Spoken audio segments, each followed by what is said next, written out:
Hello everyone, welcome to Urban Dive Magazine. It's always a pleasure having you guys, so make sure to join us every month. I'm your host Wanjiku, and this is what we have planned out for you.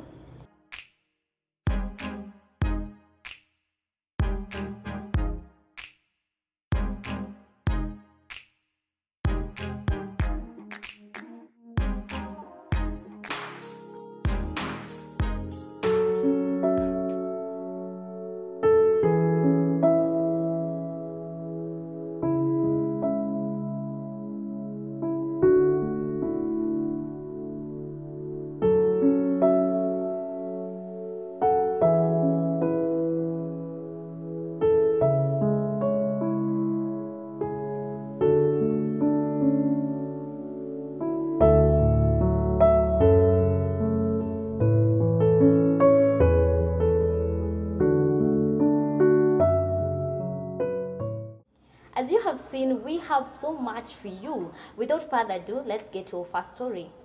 Did you know it only takes kids a week for them to learn choreographed dance moves? I can only imagine due to my two left feet. On our show today, Perpetua Ngugi talks to Bruce Newton, a dance choreographer who works with kids.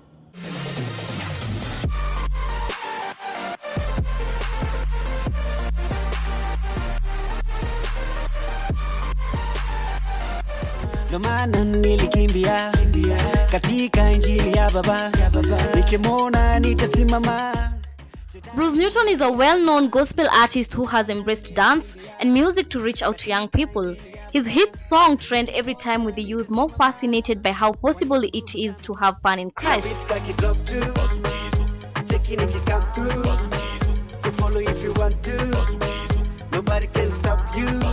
As a professional dancer, Bruce registered his Bazo-Kizo concepts as an initiative to reach out to his many talented young people as possible.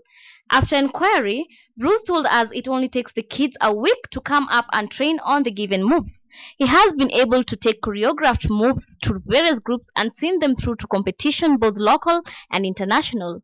The awards the dance groups get are used to support their families, education, and grow their talent.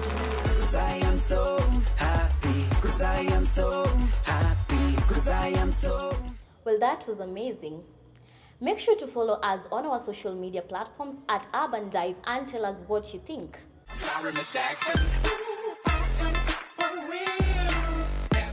Get to know how Nathan Gedegi, founder of K1 Monday Movies, bring people together for interaction.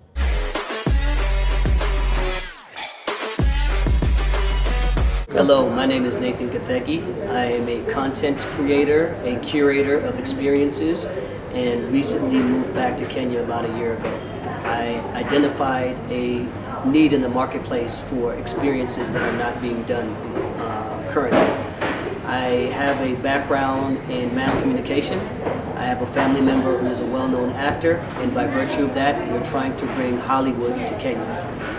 I think Kenya is at the forefront of the digital content creation market because there's a lot of creative people here, and there is a need for platforms and for means by which content creators can have their work not only shown but appreciated as well. Currently, I curate a movie experience at K1 Clubhouse.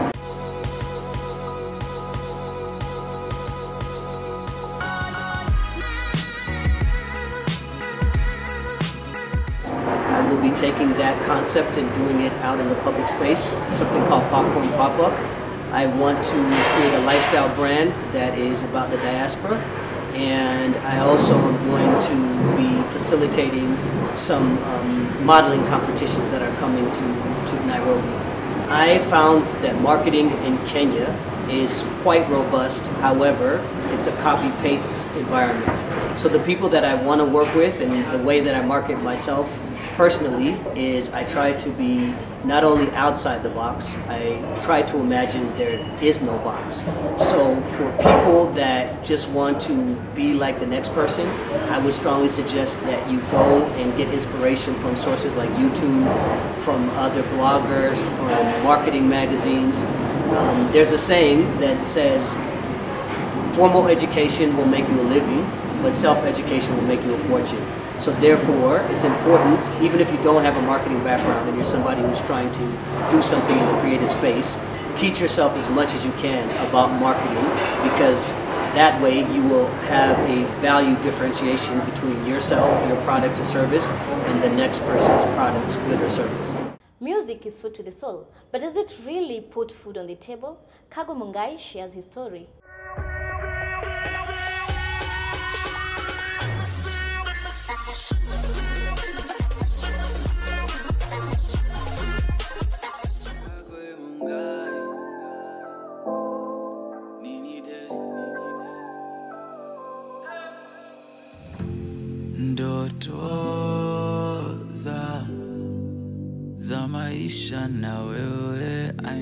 Kago Mungai falls on the top 10 list of pop artists in Kenya. His rise to fame in the music scene was engineered partly by his looks and largely by his musical direction. He has made his presence in the industry quite significant.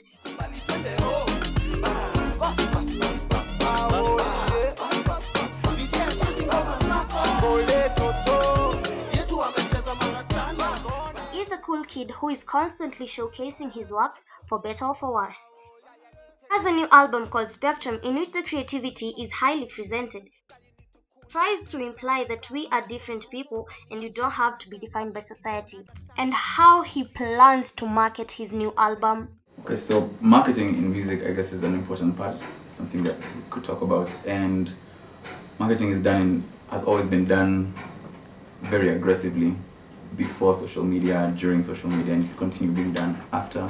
So there's usually, like when we release the album, for example, we drop the album Spectrum, the first thing we're going to do is we're going to send out a press release, and we're going to ensure that all of our media partners or our people, affiliates, from TV stations to magazines to newspapers, all are aware that there's a new product out called Spectrum, and that this is how you can find it, this is what it's about, this is how you can share it, this is how you can download it, this is where you can buy it.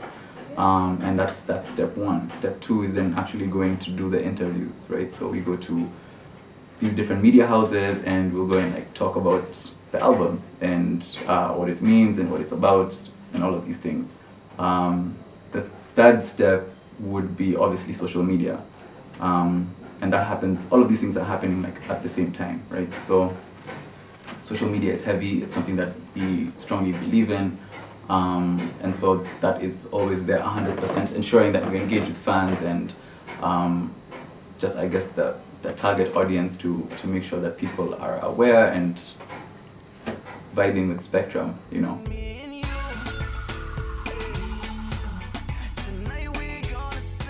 We have a glimpse of how the famous Nganyas are transformed from scrap to a beautiful piece of art. Have a look.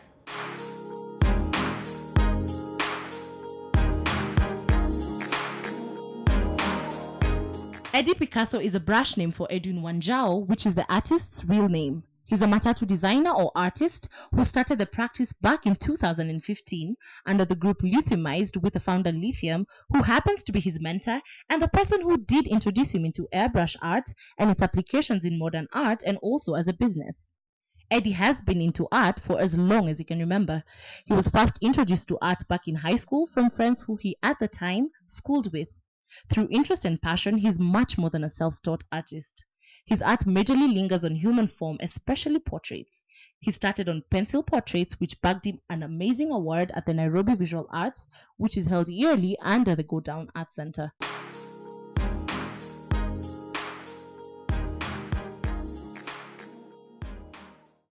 Gone are the days when people had plain doors. With the technological advancements now, door designing hasn't been left behind. Today, we learn step by step how you could transform your door from plain and basic to bougie.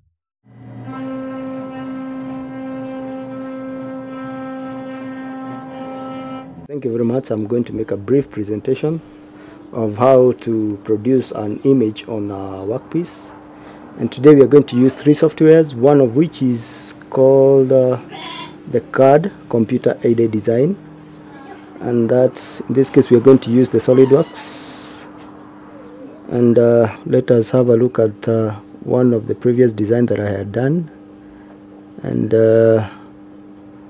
this is this particular flower here, which you can actually edit and move around and so on and so forth. You can actually do a lot of stuff on this particular design, after which we are going to save it.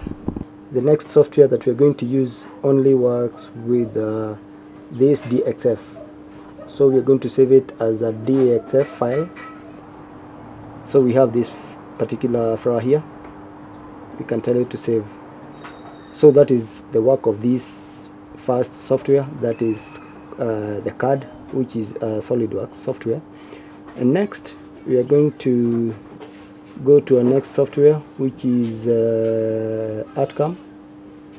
Sorry, here we go to the ArtCam. We are going to import our previous design that we did in SolidWorks. So this is the flower that we are going to work on, and in this case it is in vector form.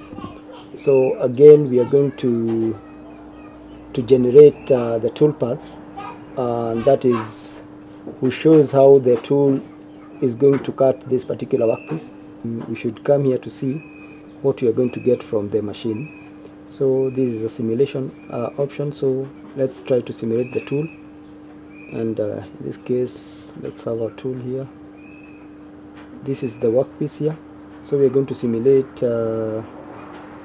this tool here, and this is what you're going to have.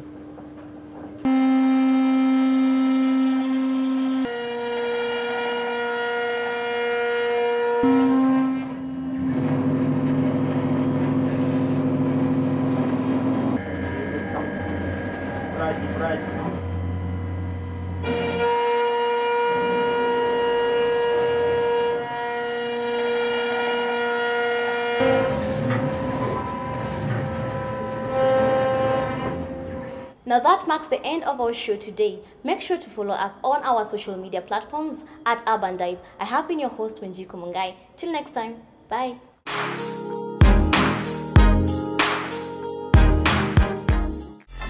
Jackson.